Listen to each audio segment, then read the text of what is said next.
The Pig War was a confrontation in 1859 between the United States and United Kingdom over the British-US border in the San Juan Islands, between Vancouver Island, present-day Canada, and the state of Washington.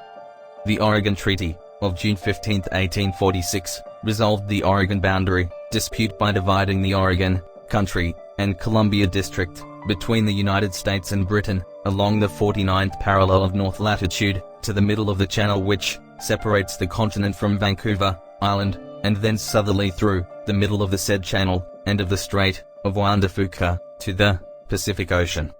However, there are actually two straits that could be called the middle of the channel: Harrow Strait, along the west side of the San Juan Islands, and Rosario Strait, along the east side. In 1846, there was still some uncertainty about the geography of the region. The most commonly available maps were those of George Vancouver, published in 1798, and of Charles Wilkes, published in 1845. On June 15, 1859, exactly 13 years after the adoption of the Oregon Treaty, the fight led to direct conflict. Lyman Cutler, an American farmer who had moved onto San Juan Island, claiming rights to live there under the Donation Land Claim Act, found a large black pig rooting in his garden. He had found the pig eating his potatoes. This was not the first occurrence. Cutler was so upset that he took aim and shot the pig, killing it. It turned out that the pig was owned by an Irishman, Charles Griffin, who was employed by the Hudson's Bay Company to run the sheep ranch. He also owned several pigs that he allowed to roam freely. The two had lived in peace until this incident. Cutler offered $10 to Griffin to compensate for the pig, but Griffin was unsatisfied with this offer and demanded $100. Following this reply, Cutler believed he should not have to pay for the pig, because the pig had been trespassing on his land. One likely apocryphal account has Cutler saying to Griffin, "It was eating my potatoes," and Griffin replying, "It is up to you to keep your potatoes out of my pig." When British authorities threatened to arrest Cutler, American settlers called for military protection. Brigadier General William S. Harney, commanding the Department of Oregon, initially dispatched Captain George Pickett and 66 American soldiers of the 9th Infantry Regiment under Pickett's command to San Juan Island, with orders to prevent the British from landing.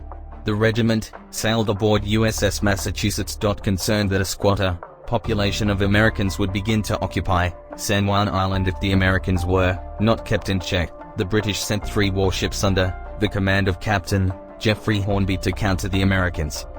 Pickett was quoted as saying defiantly, "We'll make a Bunker Hill of it," placing him in the national limelight. Pickett cited his company and battery near the Hudson's Bay Company Bell Sheep Farm, located near today's Cattle Point Light, and directly under the guns of HMS Satellite, a British ship.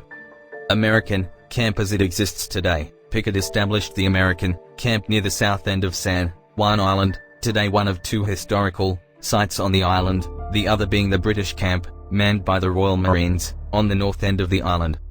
The situation escalated. By August 10, 1859, 461 Americans with 14 cannons under Colonel Silas Casey were opposed by 5 British warships mounting 70 guns and carrying 2,140 men.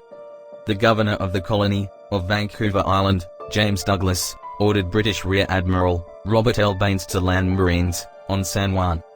When news about the crisis reached Washington and London, officials from both nations were shocked and took action to calm the potentially explosive international incident. In September, U.S. President James Buchanan sent General Winfield Scott to negotiate with Governor Douglas and resolve the growing crisis. This was in the best interest of the United States, as sectional tensions within the country were increasing, soon to culminate in the Civil War. As a result of the negotiations, both sides agreed to retain joint military occupation of the island until a final settlement could be reached, reducing their presence to a token force of no more than 100 men.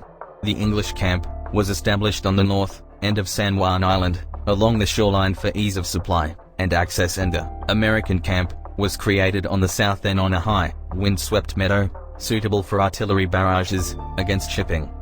Today the Union Jack still flies above the English camp, being raised and lowered daily by park rangers, making it one of the few places without diplomatic status where U.S. government employees regularly hoist the flag of another country, though this is only for commemorative purposes.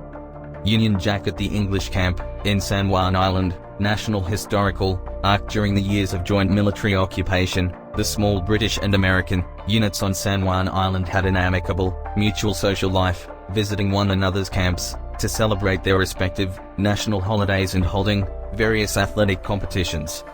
This state of affairs continued for the next 12 years. The dispute was peacefully resolved after more than a decade of confrontation and military bluster, during which time the local British authorities consistently lobbied London to seize back the Puget Sound region entirely, as the Americans were busy elsewhere with the Civil War. On November 25, 1872, the British withdrew their Royal Marines from the British camp. The Americans, followed by July 1874. Canadian politicians and public, already angry with the Oregon Treaty, were once again upset that Britain had not looked after their interests, and Canada sought greater autonomy in international affairs.